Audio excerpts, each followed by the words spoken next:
So, hi, my name is Kevin Taylor. I'm with Axis Communications. I serve as the Segment Development Manager for Smart Cities in the Americas. I'm Sielen Namdar, and I'm with Cisco's Industry Solutions Group. I'm an industry executive. Bill Baver, I'm a Vice President with the NTT Smart World team.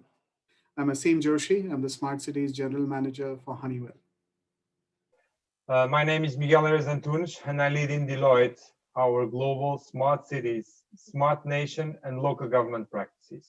My name is Jose Antonio Ondiviela.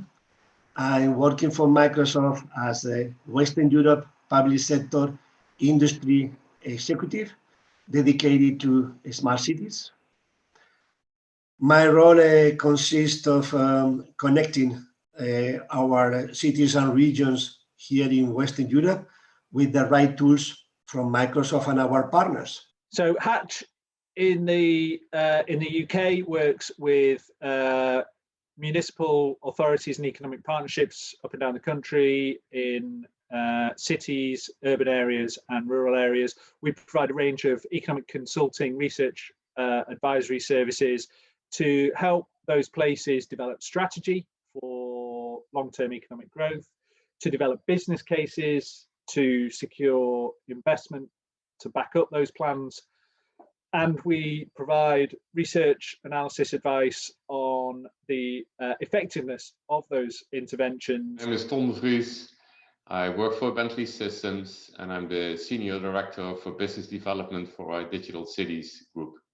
My role is really to bring together all the different functions of Oracle that we can bring to bear to help our city governments to create and drive these smart city initiatives. Technology is a powerful tool for achieving sustainability goals, especially moving post-pandemic. For example, IoT technologies enable real-time data to be collected through environmental sensing and asset monitoring, and to be analyzed using AI and machine learning.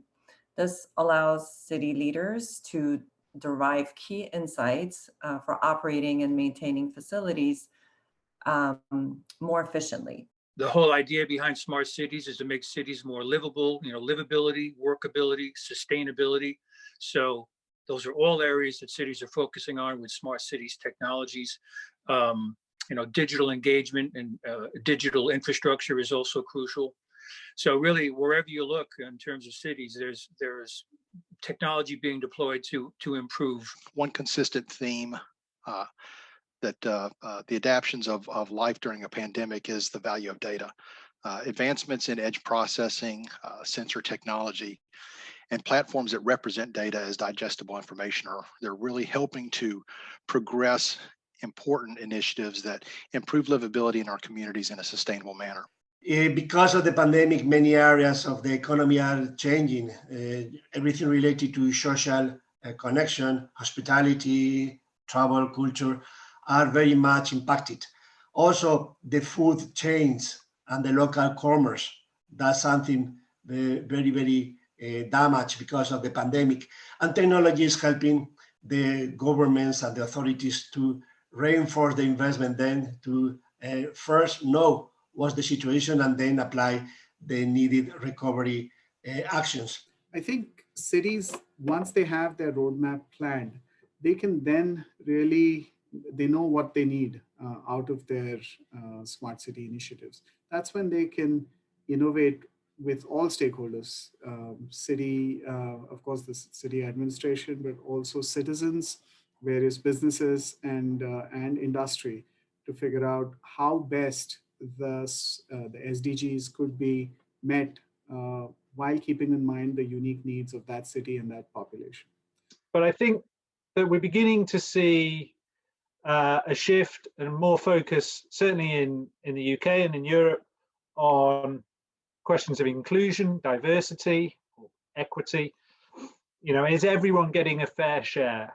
And I think that debate is gaining prominence, and the desire for more openness, accessibility, cohesion in terms of the communities and the places we live and the cities that we live in is increasing in importance. I would say that smart innovation goes beyond technology. From our perspective, it means leveraging technology and data to deliver better services and innovate further, and to foster sustainability and also to increase inclusion.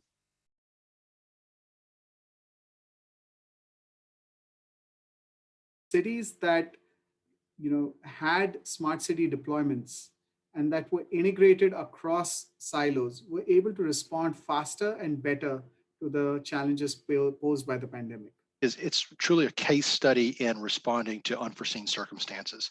So the main thing cities and other organizations have learned is to expect the unexpected. This is a concept we've embraced for years in terms of terror threats, inclement weather events, and more recently, cyber attacks. The question in relation to these topics has become, how do we stress our systems and our institutions to ensure they are as resilient as possible to any kind of threat? Many areas in the economy, in the social area, are super impacted. So we are, again, using technology to cope with these problems and trying to revamp the economy and the social welfare as soon as possible. The pandemic has also shed light on communities that did not have the right digital infrastructure in place and have faced the challenge of lack of access and digital divide. Moving forward, the important thing for cities is to build resilience from all aspects of social, environmental, and digital perspectives. We can no longer work in data silos or in situations where the right information is not accessible from most anywhere and anytime. And one of the key takeaways is not to produce more data, but to effectively use what is readily available by bringing it into context and making it accessible, use it to create new insights, analyze what if scenarios, and so forth. And I think the big lesson was the lack of the data and the interoperability of that data and the cooperation across the public and private segments. In addition, for those that had the data, there was a lot of lack of trust and reliability in the data, especially as it went out to the citizens and the users of that data. So I think the big lesson they learned was there really needs to be an ecosystem and collaboration of using that data. We have to accept that even with all the technology and the technological advances we've got, nature is still a hugely strong force in our lives and will continue to be so. And we need to build cities that work with the grain of nature, not against it.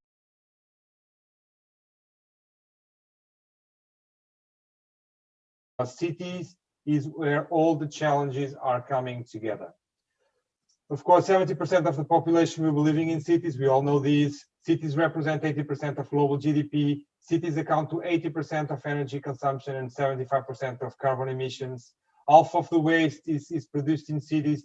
Thus, they are critical in the path for sustainability. Well, I would say I don't have the percentage, but the majority of the buildings are also in cities, and there is from the buildings like 40% of greenhouse emissions come. So if we want to go for the SDGs, of course we need to go through cities. If not, we won't get nor half of the results. I think every organization has a role to play in ensuring the cities can meet their goals, be it smart city or sustainable development goals. I think it's about understanding what the SDGs require and figuring out how the organization can actually contribute. We have always wanted and always will want to work with curious clients who are interested in learning and using insight, innovation, knowledge to improve what they do in the way that they do it. We will always put a premium on working with those places because those are the places that are going to deliver most change. So companies who specialize in digital transformation, clean and renewable energy, and sustainable infrastructure development have a large impact on bringing sustainable solutions to cities. It's a really big challenge for everybody you can't solve everything for everybody, but NTT's mission overall is to solve that social challenges and create a sustainable society through business operations. It's one of our goals is to help people, clients, and communities create a better future. One of the biggest issues to overcome is fear. Fear of the unknown and the fear of failure. And the advice they would give to someone starting out on this path to digital twins, and the answers we got included, is think big, prove small, and then scale up, and begin with the end in mind.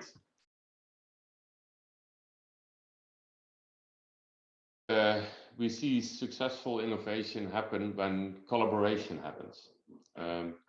It's where city leaders are collaborating with across departments, where they partner with technology providers, partner with third-party companies and communities to identify problems to solve or a service to provide. Technology accessibility is really wide and broadened. So it's a question of knowing how to use it. And we are giving for free to the cities the training courses, the curricula content to allow their citizens to get trained on that and reduce this digital divide.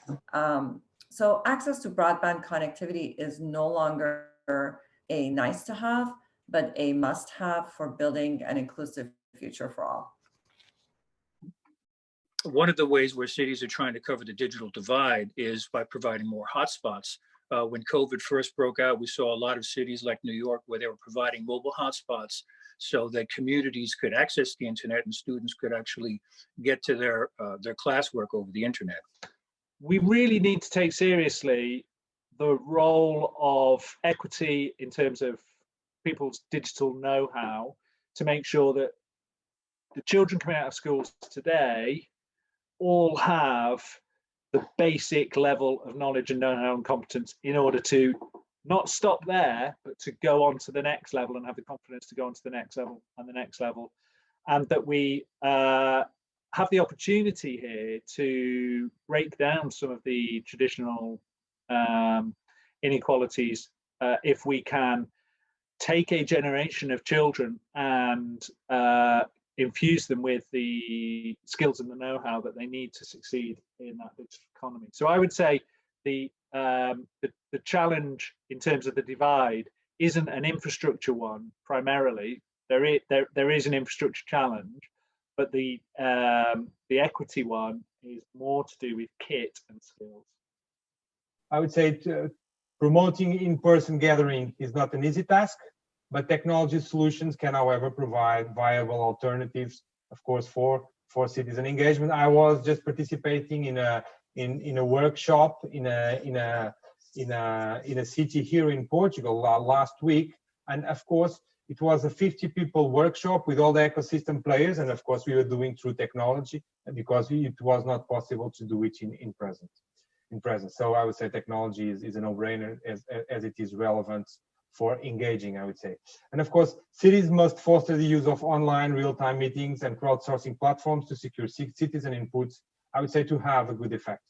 Cities need to form partnerships with different solution partners and technology providers. It can't be a one-stop shop. They have to leverage things like 5G combined with IoT and AI. They need to do those things in a way that they create an ecosystem and even call on their partners to help them manage that ecosystem.